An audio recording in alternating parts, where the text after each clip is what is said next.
Well, it's a big weekend for motorsport here in the UK, and here at Silverstone, the BMW Compact Cup has its latest round, and Captain Farhad Dava is with me. Farhad, obviously you're competing this weekend in your BMW, yeah. and great to see you. You've been very busy, I think, over the last few months on other duties. Tell us about that first. I have, yeah. Actually, I was up in Glasgow assisting with the Commonwealth Games as a deputy chief of staff for Operation Comet, which is the military's commitment. So yeah, it was really exciting to be amongst such kind of sporting prowess and being involved with doing our small bit, with ensuring that we could deliver safe and secure games and support of Police Scotland. So it was really good, but it's nice to be back. Well, I was going to say, nice to be back. You've obviously been testing over the weekend here as well.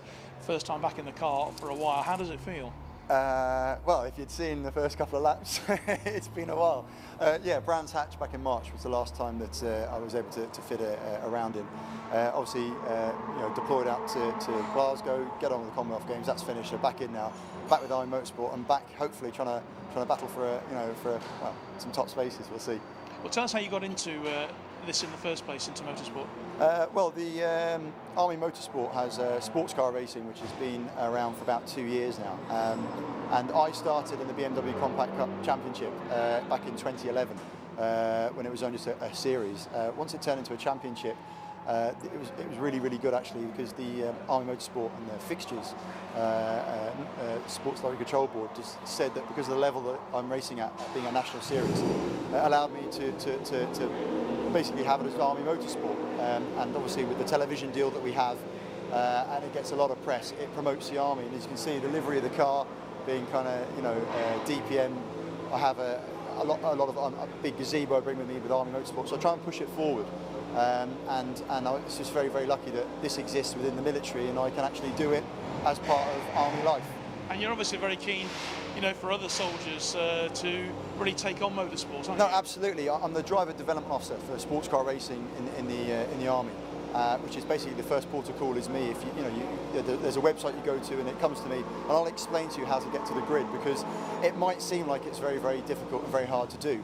And it might seem like it's really expensive, because obviously it's motorsport and it can be expensive. But relatively speaking, if you buy a car and you build it yourself, with the opportunities that are available to you through Army Motorsport, with certain manufacturers and help that it can be provided, you can build a car and get to the grid for about £4,000, or just buy one ready built. Now, if you take in the yearly account of golf fees and maybe the bar bill after a rugby night every Saturday, you'd probably be getting somewhere close to that. So it's actually not that bad.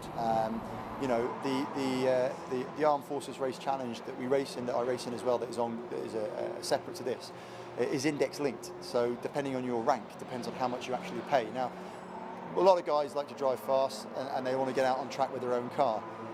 That can actually cost you more than if you had a race car and entered competitions if you do it via the Army. So the opportunity is there, and it's really fantastic.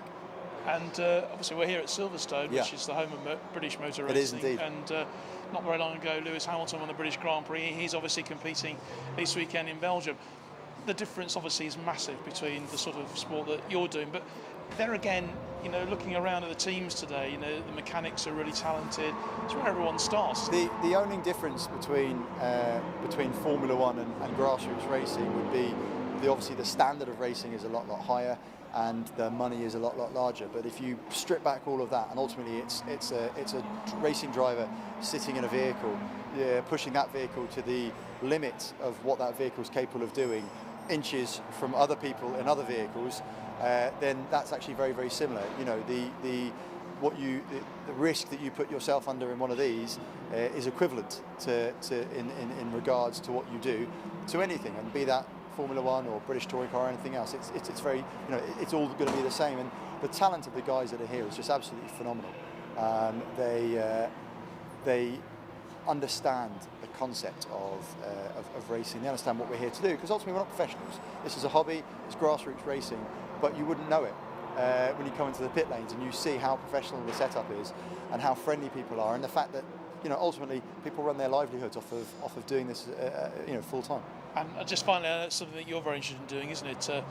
Maybe when Yeah, you leave the army, getting involved in motorsport. Potentially. I mean, I started the team that I have, ZRD Racing, named after my son Zach, because it's something that potentially, you know, with a logistic background, motorsport, it definitely kind of pulls together, and it's something that I would like to get involved with. You know, I was once told as a young boy by my father that if you get paid to do your hobby, you'll never work a day in your life.